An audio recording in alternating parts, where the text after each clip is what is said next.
Ya, ini adalah segmen terakhir. Saya ke Mas Eko dulu. Mas Eko, setelah kunjungan Mas Agus Yudhoyono ke istana, apakah akan ada kunjungan balasan? Apakah itu putra Presiden Jokowi, Mas Gibran, atau bagaimana? Itu kan udah disampaikan oleh Gibran sendiri ya.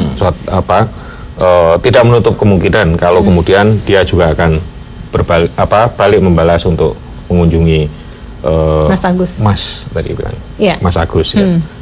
Nah, itu yang disampaikan Gibran sendiri ya.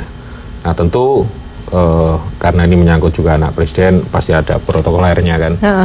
Ya. Nah, semoga kunjungan berikutnya adalah Presiden ke-6 dengan Presiden ke-7 ya, siapa tahu ya. Ya, mungkin saja. Itu sangat terjadi. Sangat mungkin terjadi. Ya. Nah, saya melihatnya kan tadi bahwa satu, ini peristiwa politik yang memberi semacam keteduhan masyarakat bahwa dalam berpolitik itu ya biasa aja, santai aja. Misalnya ketika ada terjadi sesuatu di satu isu ya antara Pak SBY dengan Pak Jokowi, kami ini yang ada di lingkaran seputar beliau itu, saya ketemu juga dengan Rahlan, dengan Andi Arief, ya bisa aja, bahkan saling ngomong dan sebagainya. Oke, baiklah. Mas Roy, silakan. Iya, jadi saya kira itulah yang terjadi. Jadi biarkanlah orang memaknai pertemuan kemarin itu. Tapi sikapnya Demokrat masih bisa ditebak tidak akan mau masuk ke kabinet. Oh iya, kalau itu sih sebenarnya sudah lebih kelihatan. Ke arah sana lebih ke arah sana, dan pendirian The Yudhoyono Institute itu lebih kepada bagaimana institusi ini nanti akan membawa kemaslahatan insya Allah bagi bangsa ini. Ini sudah lama kok. Jadi kalau ada yang mengatakan wah ini baru dibentuk untuk enggak, saya bisa pastikan karena sebenarnya launching tanggal 10 Agustus ini sebenarnya harusnya 10 Agustus tahun lalu juga. Ya, kami sudah mempersiapkan cukup panjang dengan semua penyiapan di dalamnya, lokasinya di selatan Jakarta, kemudian dengan unit nanti ada misalnya bahkan ide untuk presidensial club segala, waktu itu juga sudah muncul dari sana. Jadi artinya insya Allah kemarin itu meskipun nampaknya diplomasi gudeg dan juga bubur Solo ya, bubur lemu itu ya. Kenapa lemu? Karena dulu penjualnya lemu ya. Kalau di Solo itu ada wongso lemu, itu untuk nasi liwet yang terkenal, ada bubur lemu.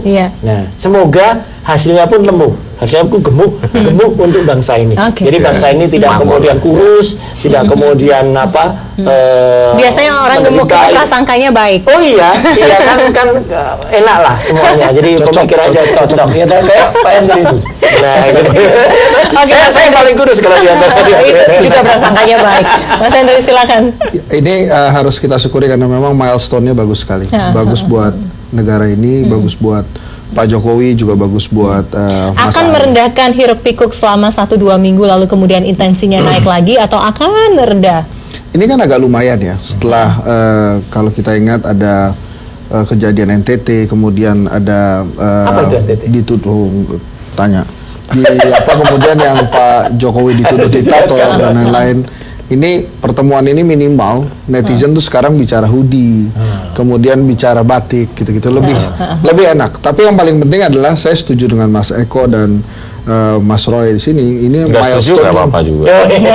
Milestone yang harus dijaga. Pengamat setuju gimana? Apa yang harus dijaga terakhir tadi? Milestone-nya. Milestone-nya jadi artinya setelah ini silakan kalau ada pertemuan-pertemuan lagi anak muda yang memang bisa mengencourage negara ini lebih baik. Kan 2045 baru 100 tahun kita merdeka.